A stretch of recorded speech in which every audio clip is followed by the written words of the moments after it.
Hello guys, welcome back to our channel. मैं आज आप लोगों को एसक्यूएल की इस वीडियो में डीएमएल कमांड पार्ट 1 के बारे में बताऊंगा। क्योंकि ये टॉपिक थोड़ा बड़ा है तो हमने इसको दो पार्ट में डिवाइड कर दिया है। मैंने एक प्लेलिस्ट क्रिएट की है जिसमें मैंने एसक्यूएल के इंट्रोडक्शन से लेके एंड तक का सारा सिलेबस कवर किया है, जिसमें एक एक चीज़ डिटेल में डिस्कस की गई है। वीडियो को स्टार्ट करने से पहले मैं बता दूं कि अगर इस वीडियो में कोई भी मिस्टेक होती है या कोई भी चीज़ आपको नहीं समझ में आती है तो प्लीज़ कमेंट करके हमें ज़रूर बताएं। आपका फीडबैक हमारे लिए बहुत ही इम्पॉर्टेंट है, जिससे आगे आने वाली वीडियोस को और भी अच्छा बना सकेंगे और आपको और भी अच्छी तरीके से एक्सप्लेन कर सकेंगे। अगर आपने अभी तक मेरे चैनल को सब्सक्राइब नहीं किया है तो प्लीज़ चैनल को सब्सक्राइब कर लीजिए और बेल आइकन को प्रेस कर दीजिए, जिससे आपकी कोई भी वीडियो मिस ना हो। सो गाइज, स्टार्ट करते हैं।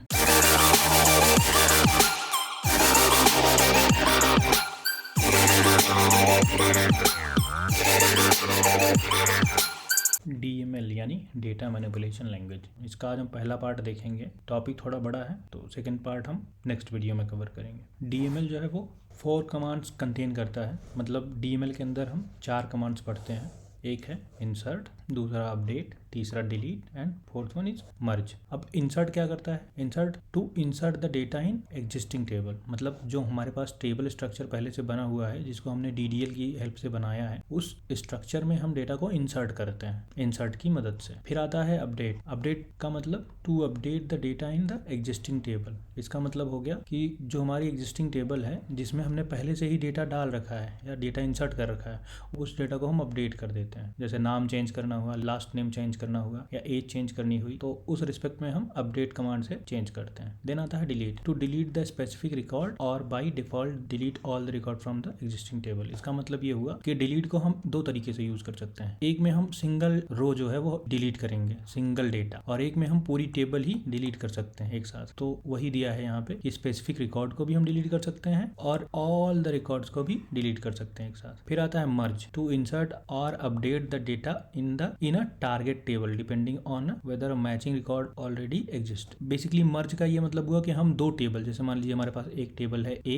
और दूसरा B, इसमें एक कॉलम है कॉमन C1 और इसमें भी है C1, तो हम जो कॉलम कॉमन है इसके बिहाफ पे इन दोनों टेबल्स को ज्वाइन करते हैं। इसका डेटा हम C में स्टोर कर सकते हैं या किसी दूसरी टेबल में। नहीं तो हमें रिट्राइव करना होता है तो हम किसी एक कॉमन कॉलम की मदद से उस डेटा को रिट्राइव भी कर सकते हैं, जिसको हम ज्वाइंट्स के अंतर्गत पढ़ेंगे। ये काफी लंबा टॉपिक है तो यहाँ पे कवर करना मुश्किल हो जाएगा, इसको हम ज्वाइंट्स में देखेंगे। अभी के लिए हम सिर्फ यही 3 कमांड पढ़ेंगे, इंसर्ट, अपडेट और डिलीट। तो सबसे पहले हम इंसर्ट देखते हैं। इंसर्ट में जैसे हमारे पास टेबल हो गई, टेबल में हमें डेटा इंसर्ट करना है। तो टेबल में डेटा इंसर्ट करने के लिए हमारे पास कई तरीके हैं। तो इसमें से पहला तरीका है insert data into all column. मान लीजिए हमारे पास 3 कॉलम है, 1 2 3। अब हमें तीनों कॉलम में डेटा इंसर्ट करना है, तो हम इस सिंटेक्स का यूज करेंगे। सिंटेक्स क्या है? इंसर्ट इनटू टेबल नेम, फिर वैल्यूज, इसके बाद फिर लिस्ट ऑफ वैल्यू। जो सारी वैल्यूज की लिस्ट है उनको हम एक एक करके यहाँ लिखेंगे। जैसे एग्जांपल में insert into student date, then values. इसके बाद ये वैल्यूज में हमें देखो यहाँ पे हमने लिखा था लिस्ट ऑफ वैल्यूज, तो ये लिस्ट ऑफ वैल्यूज हो गई। इसमें ये स्टूडेंट का नंबर हो गया, फर्स्ट नेम हो गया, लास्ट नेम हो गया, डेट ऑफ बर्थ हो गई और डेट ऑफ ज्वाइनिंग हो गई, और इसके बाद फी हो गया और जेंडर हो गया। तो ये जो है लिस्ट ऑफ वैल्यूज है। इसका हम प्रैक्टिकल इम्प्लीमेंटेशन करके देखते हैं।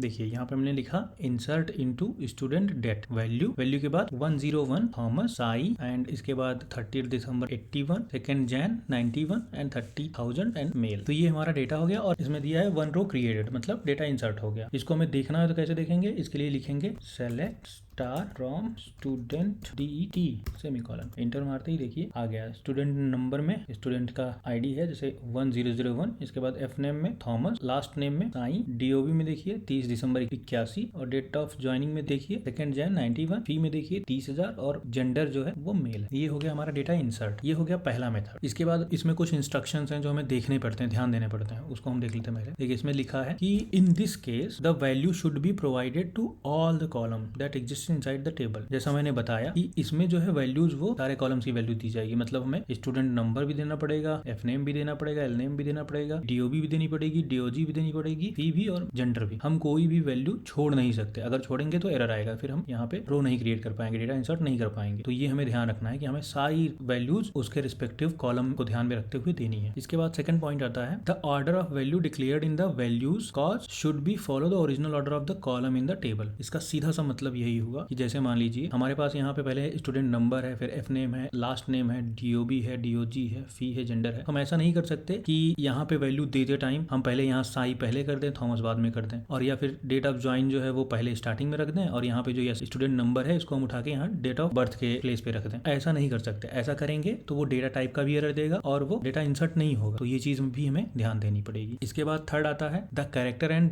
Date type data should be declare in the single quote. इसका मतलब ये हो गया कि अगर हमने कोई डेट लिया, जैसे कोई डेट टाइप ले लिया, या फिर हमने कोई कैरेक्टर लिया है जिसको हम या तो var 2 में स्टोर कराते हैं या फिर हम डेट में, जैसे मैंने बताया यहाँ पे कि या तो अगर डेट में है या var 2 में है तो उसको हम सिंगल कोट में लिखेंगे। सिंगल कोट का मतलब सिंगल कोट में हम कोई भी स्ट्रिंग जैसे लिखते हैं नॉर्मल लैंग्वेजेस में, वैसे ही अगर हमने कोई कैरेक्टर स्टोर कराना है तो उसको हम सिंगल इन्वर्टेड कामा में लिखेंगे। और अगर हमारा कोई डेट ऑफ बर्थ होगा, जैसे अभी हमने लिखा था 30 दिसंबर 81, तो इसको हम ऐसे लिखेंगे तो वो नहीं इंसर्ट होगा। इसके लिए हमें इसको सिंगल कोट में बंद करना पड़ेगा। And number information can be applied normally, मतलब इसका ये होगा कि जहां भी हम नंबर डेटा टाइप यूज करते हैं वहां पे हमें कोई अलग से हमें उसको सिंगल कोट या डबल कोट में रखने की जरूरत नहीं। उसको हम सीधा सा अगर 1001 लिख देते हैं तब भी वो एक्सेप्टेबल हो गया, या फिर जैसे कोई दूसरा नंबर है 102 है तो इसको भी हम लिखेंगे तो ये ऐसे ही एज इट इज चला जाएगा। इसमें हमें सिंगल कोट देने की जरूरत नहीं है। इसके बाद आता है इंसर्ट का दूसरा मेथड। इसमें हम डेटा जो है दूसरे मेथड के थ्रू कैसे इंसर्ट करते हैं। Inserting data into a required column. इसका मतलब ये हो गया कि मान लीजिए हमारे पास ये टेबल हो गई, इसमें हमारे पास 4 कॉलम है। तो चारों कॉलम में क्या है कि हमें इसमें डेटा चाहिए, फर्स्ट कॉलम में, सेकंड में चाहिए और फोर्थ में चाहिए। थर्ड में अगर नहीं चाहिए तो हमें थर्ड देने की जरूरत नहीं है। यही चीज में बताया गया है। इसका सिंटेक्स देखते हैं। इंसर्ट इनटू टेबल नेम, फिर लिस्ट ऑफ रिक्वायर्ड कॉलम। यहाँ हमें कॉलम का नाम देना पड़ेगा। देन वैल्यूज और list of values respective to the required column. इसका मतलब ये हुआ कि पहले हमें कॉलम नेम जो है यहाँ पे, तो इसको हमें यहाँ पे देना पड़ेगा कि हम किस कॉलम के रिस्पेक्ट में डेटा हम इंसर्ट कर रहे हैं। तो यहाँ पे देखिएगा एग्जांपल में इंसर्ट इनटू स्टूडेंट डेट, इसके बाद यह है स्टूडेंट नंबर होना चाहिए, एफ नेम होना चाहिए, एल नेम होना चाहिए और डेट ऑफ ज्वाइन होना चाहिए। और इसके बाद फिर हमने यहाँ पे लिखा है वैल्यूज। वैल्यूज में क्या क्या आएगा, जो ये स्टूडेंट नंबर है उसमें आएगा 1002, इसके बाद फिर जो एफ नेम है इसमें आएगा जैन, इसके बाद फिर जो एल नेम है जैन, इसके बाद इसमें स्मिथ आएगा, इसके बाद जो डेट ऑफ ज्वाइनिंग है वो लिखा है 12 जैन 09। तो ये देखिए ये आएगा डेट ऑफ जैन। देखा जाए जैसे मैंने बोला इसमें कई सारे कॉलम्स, अगर इसकी ओरिजिनल टेबल हम देखेंगे तो इसमें कई सारे कॉलम मिसिंग है, जैसे डेट ऑफ बर्थ मिसिंग है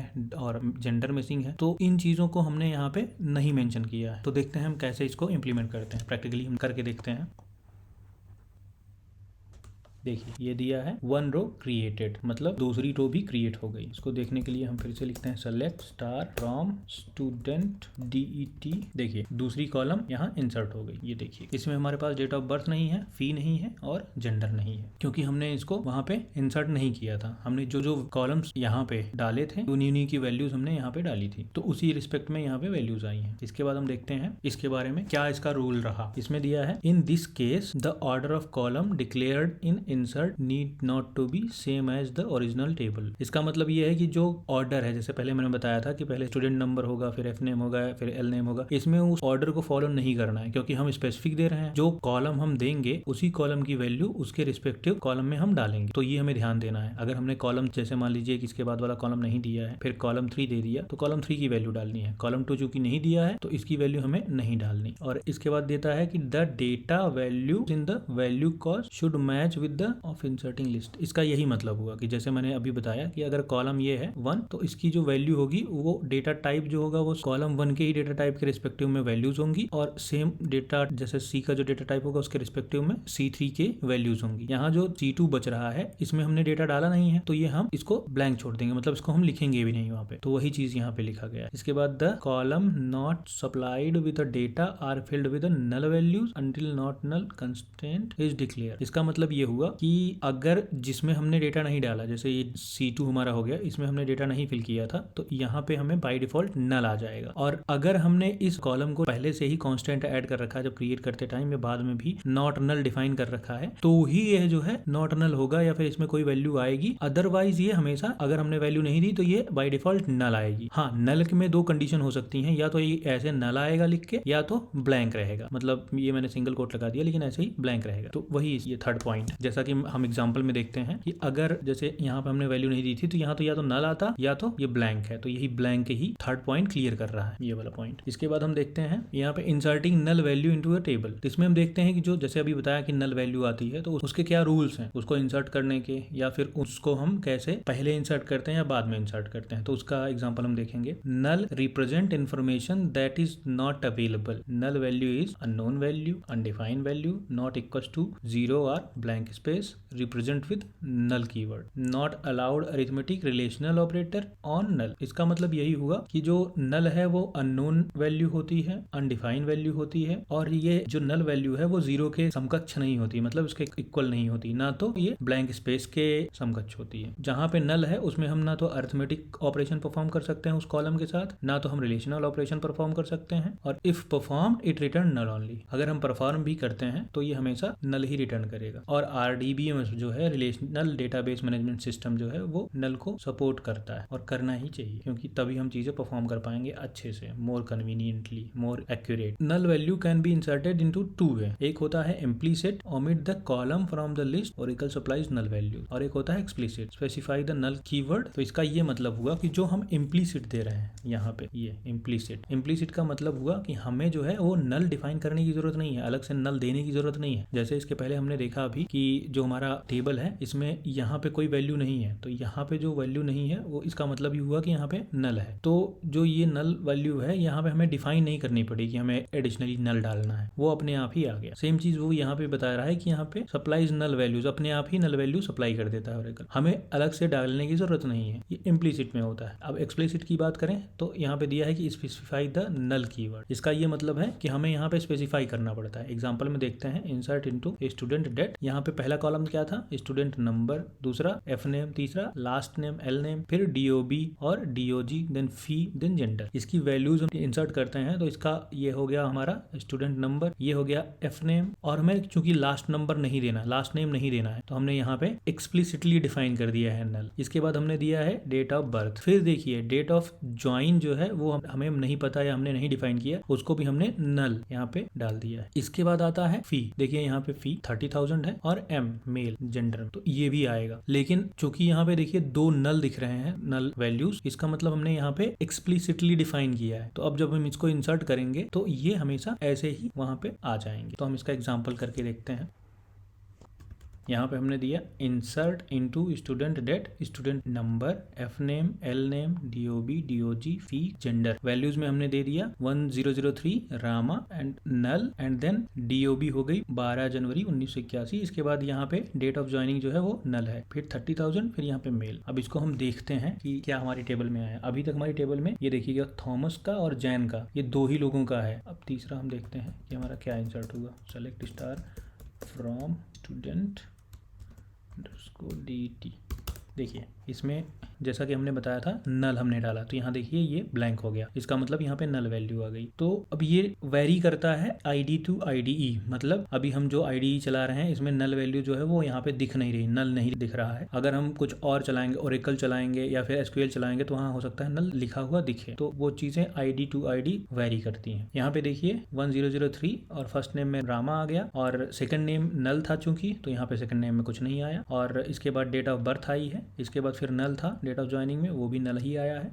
इसके बाद फिर 30,000, ये हमारा फी आया है, और यहाँ पे हमें मेल जेंडर आ गया। तो हमने देखा कि हम कैसे एक्सप्लिसिटली यहाँ पे नल प्रोवाइड कर सकते हैं किसी भी टेबल में। तो इस वीडियो में हम इतना ही रखते हैं, आपसे मिलेंगे हम नेक्स्ट वीडियो में। तो उसमें हम इसका सेकंड पार्ट देखते हैं, उसमें हम देखते हैं कि डेटा और हम दूसरी तरफ से कैसे इंसर्ट कर सकते हैं, और बाकी जो बचे हुए कमांड्स हैं जैसे अपडेट हो गया और डिलीट हो गया, उसको भी हम परफॉर्म करेंगे। तब तक के लिए आप अपना ख्याल रखिए। Thank you for watching.